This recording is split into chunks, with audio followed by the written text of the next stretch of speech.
so I've been playing. Okay, so I've been playing Zenless Zone Zero for the past 5 days, or like 2 days while I had COVID.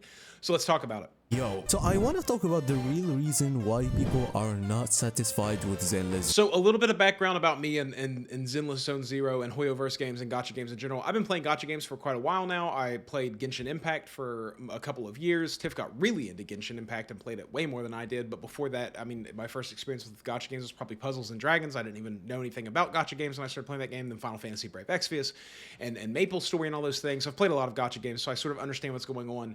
And I've been having a decent amount of fun with Zenless Zone Zero. It's something that over the course of 30 hours, I know will get boring to me, but right now it's a decent dopamine trip, so yeah. Zone Zero, of course, we're showing my opinion on the game. So let's get straight to the point. The first real reason why people are not satisfied with the game is like the game is too easy for them. Yeah, it definitely is, even on challenge mode. I mean, you don't have to hit your parry timing at all in order to be able to win the fights. If you miss most of them, you'll be completely fine. The parry timing is really, really easy to hit. There's a lot of tells for when it's about to happen, and then they give you a visual marker for it happening. The combat is better than Genshin, in my opinion. I like the way that it plays. I think it's much more fluid. I think it's cool to have the ability to tag in and out with your team members. I think that the character designs, obviously coming from Hoyoverse, are excellent, and they're going to be really popular. But I can definitely see why people say it's too easy. If you are somebody who is an Elden Ring veteran, or you've played every Dark Souls game up to 7+, and you've done no-hit runs and things, these games will not be for you. They are made for children. They are made for people to play on their cell phones. They are not meant to be difficult. It's just plain and simple. That's as far as it goes. You can out-damage absolutely everything in these games, and if you know how to upgrade your characters from the get-go, it will be easy. I've not run into anything that has taken me more than seconds to destroy. All you have to do is left-click. Some people aren't feeling... But they give you so many pulls right at the beginning. I got an S tier already, dude. The rewards from the gameplay, but I actually want to preface this, and I want to say that the game for me is kind of enjoyable. I will probably rate it a 6 out of 10, maybe a 6.5. Yeah, and as I've said before on this channel, I think that 6 out of 10 games are completely fine. 7 out of 10 games are completely fine. There is nothing wrong with a video game not being the thing that I want to dump all of my life into. It is totally fine for a video game just getting me through a couple days of needing something to distract me. Half if I'm generous. But I want to say that the first like 20 levels of the game aren't very enjoyable until you... I think it is enjoyable for the first, but I love postmodern RPGs. I love a game that has this kind of stylistic viewpoint. I like I mean, as you can see by like the oversized t-shirt, and you know, if you've ever seen the clothes that I wear, I like this kind of styling. I like baggy pants and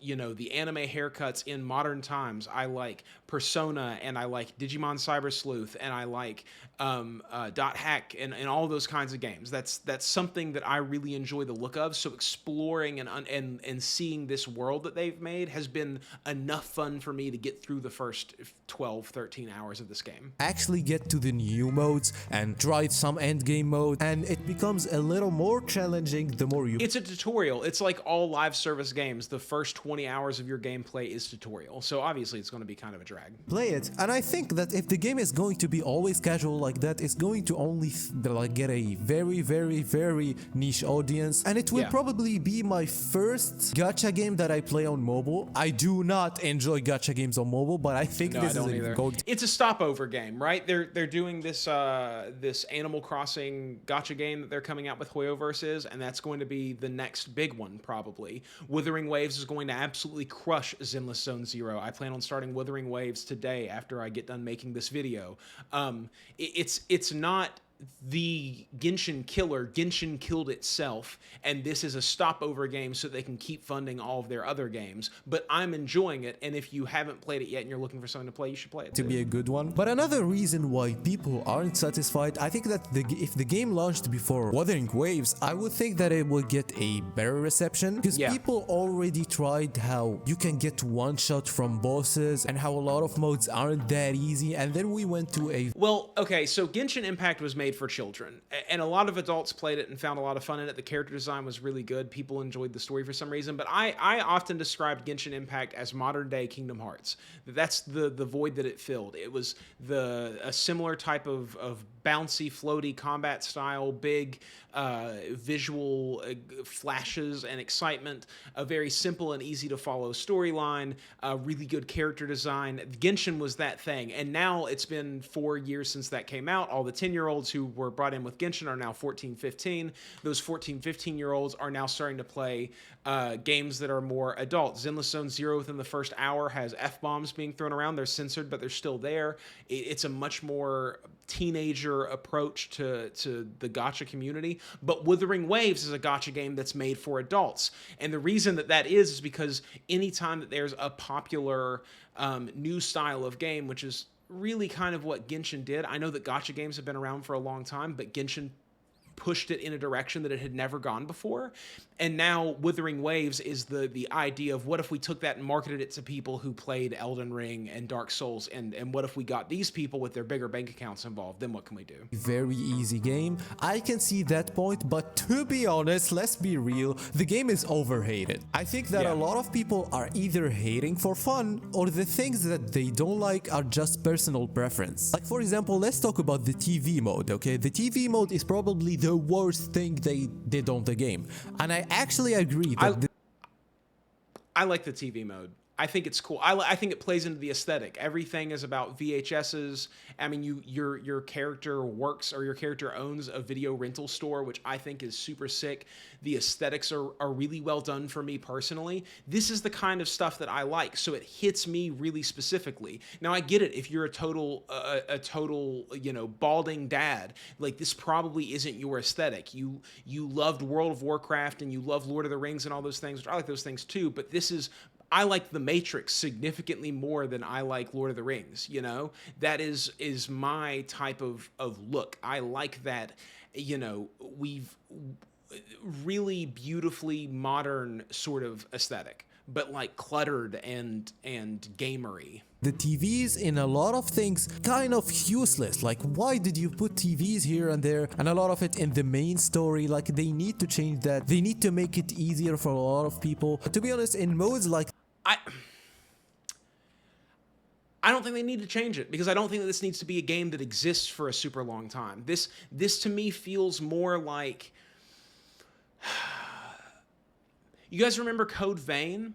Code Vein hasn't had the longevity and the lasting power of Dark Souls, and it didn't need to. It was a game that I played for a few weeks and I beat it, and then I was done with it, and I haven't touched it since, and I don't feel any desire to go back and touch it since. This game is going to be a similar thing for me. I think it's free, dude. For free, I'm having a great time with it. The simulated universe of this game, I actually enjoyed the TVs. Yes, I thought they had a meaning inside this mode, in only this mode. I thought, okay, keep the TVs in this mode. This is good. But in a lot of other modes, in a lot of other ways you play the game, there is no need to do TVs every time. Yeah, so they definitely need there. to change TVs. But at the same time, I found that TVs are kind of personal preference too. Like, I found some people that like TVs, and even myself, I kind of enjoy them sometimes. I won't say that I never enjoy TVs and puzzles, but maybe because I like puzzles, you know? Would I say that most people like puzzles? It's an interesting way to do exploration. As somebody who just came off of playing Genshin for a couple of years, who's about to play Wuthering Waves, that I know has an open world exploration mode in it where you have to find all these treasure chests and do all these things. It's a much more streamlined version of it. I think that everything about Zenless Zen Zero is a streamlined, faster-paced version of Genshin Impact so far. I think that the way that you get around to where you find your upgrade materials for your characters, the way that you get your events and everything, the menuing is much better and less sluggish. It's much more you hold down a trigger and then you press a button for the hotkey for that thing, whereas Genshin had this annoying menuing system that was super difficult to even pull up the map in a game where you have this giant exploration that you need to do. Having multiple button presses to pull up a map instead of a gesture is really, really frustrating. And I think Zenless Zen Zero is trying to approach some of those problems and streamline them down. Once again, I know how that could make you really angry if you were somebody who thinks that this is going to be the next game that you play for 2 years. I think this is a game I play for a week.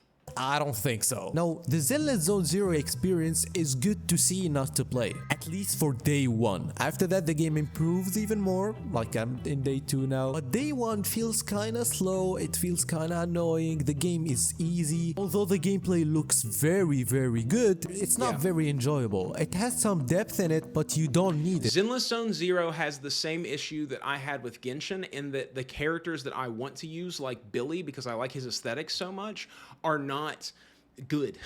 I hate the fact that there is so little balancing in order to push gacha characters a lot of times in these games, and so that when you find a character that you like the look of, you can't even use them because they don't actually work that well. That's really annoying. That's my problem with Genshin. But even Genshin was more enjoyable as a start, or even for a whole month or 2, to learn how to do the reaction, to dodge sometimes. But here the mobs need like to hit you like 20-30 times to kill you. This is insane. At least from the start. I'm talking like this is the start of the game. And I do know the game has to Like I said, even in challenge mode, there has been so little challenge. I mean, you take no damage at all. You can just mash your attack buttons and get through it like it's nothing. Like I said, the combat is more engaging, but it's not more difficult. Easy from the start, especially for gachas. Even Weathering Waves, the crownless fight, the first crownless fight is easy, but I think that they went too easy on the players. But looking at the gameplay is very, very smooth. There's something about the game that's very smooth that I like. The movement looks very cool. There's a lot of things that are good in the game. The combat is pretty addictive. It almost reminds me a lot of that, what's the game that Bandai put out after Code Vein, where you're like in a school that is there to kill these monsters that are coming around and infecting people. Scarlet Nexus, that game. The movement and the combat has a very Scarlet Nexus kind of speed and fluidity to it. Game, but you cannot use that, you know, you cannot utilize what you're doing. So I do not think that the game is bad. I think there's a lack of difficulty in the game, that's it. Because, for example, I like the story, I like how they present. I mean, look, he's even playing Persona 5 music here. The story, even though I didn't expect to like it, I was like, okay, this is a visual novel, I won't be able to like this story, but no, the story was actually enjoyable to me. So you can skip cutscenes in this game, which is a big deal for me. Thank God you can skip cutscenes in Zenless Zone Zero, because that's the most annoying thing about Genshin, is that you can't skip cutscenes. And still, I skip some of the cutscenes because a lot of times it's just padding in the story, but the actual plot points of the story are interesting to me. I love an RPG where you go inside of another world to do your missions. That's what I enjoy about Persona. That's what I enjoy about Cyber Sleuth. That's what I enjoy about .hack. I like that sort of thing. I really enjoy the like cell phone aspect being worked into a video game. Once again, I thought that when I played what are the second trilogy of the .hack games, when I played those and you go back to your desktop on your computer and you check emails and everything, that was such a cool idea, and I was so enthused and enthralled by that world, and I felt really immersed, because that's a lot of what I do with my life. I spend a lot of time on a computer doing things, and so having that be worked into the game makes you feel more like you're in a world that actually would exist. You know, playing World of Warcraft, playing Genshin, none of us have ever lived in a medieval fantasy world, so we don't actually know what that would be like. But when you play a game like this that is postmodern, they can really tie into your existence in a way that other games can't. Gameplay is also enjoyable. There's some cool strategy to it if the mobs are doing some damage, which they will do when you progress into the game. But it's still not enough for now. I hope that the more I progress into the game, I wish challenge mode, there was another mode called hardcore mode, and that's the mode that I would play it on. I would like to have died at 12 hours in. That's something I would have appreciated happening. There would be a mob that would have some kind of damage aspect that I didn't understand when I first started fighting that mob, that by the end of the fight I had died from, and then I had to come back and try it a couple of times in order to get it right. That would have made the combat more engaging for sure. Challenging. I need to dodge at least once or twice, because for now, especially day one, it felt like bottom mashing. You only like use left click and that's it. But here I wanna call some people that are going like, okay, PGR is better. Here's the thing, I only played 15 hours hours of PGR. And I'm gonna be real, I think that PGR is just mashing the same button. Yeah. The gameplay looks flashy. It looks even better than Zenless Zone Zero. But I think that PGR also has the same problem, at least in the first 15 hours. I only click the same abilities and I finished the whole content that I played. Now you... Yeah, so the way the combat works for me so far is that every time the yellow cross comes up on the screen, I do my perfect switch or whatever it's called, and I deflect that, and I bring my next character out. I try to keep my damage character out most of the time, or my stun character out to build up stun on the enemies. I try to always switch to a support character whenever I overload the enemy to bring out the supports, and if there's skills available, I dump the skills, and then I move back whenever I have...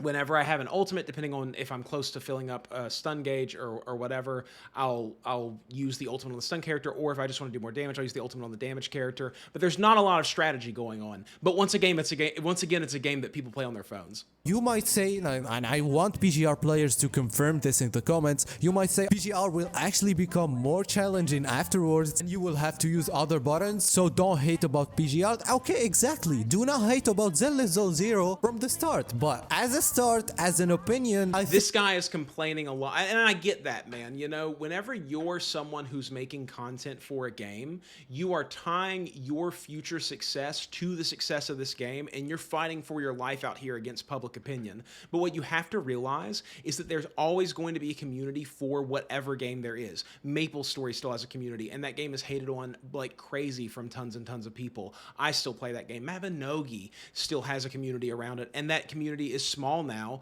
because it's shrunk down and gotten less popular over the years, but it's still there. Zenless Zone Zero will be around for at least a few years, and you'll get your content out of it. Just make content for those people. Don't sit around and beg for people to like a game. It's a bad look. I think the start of the game isn't the best, isn't the most enjoyable. Does it deserve all the hate for now? No. We need to complete the whole thing. I actually don't think players should do everything. Let content creators do their thing. Let some free-to-play players go through the whole content. And you can see some different... Don't wail out on a game that just came out. If you do that and then you're upset about the game, that's on you, Playboy. ...opinions about the game. For me, the game is a 6 out of 10. I'm not quitting the game any sooner. Even though the game feels like a hack and slash now, it kind of feels fun. And I can see that it's promising. The devs are doing a bad job in presenting how the game will look like in the future, because they sometimes say, okay, it's a casual game, and then in the live stream go ahead and say, we will implement more harder things in the future. So yes, I will also blame Hoyoverse for what... But it's Hoyoverse, you know? The characters are going to look great. The world is going to look great. It's going to be a lot of fun.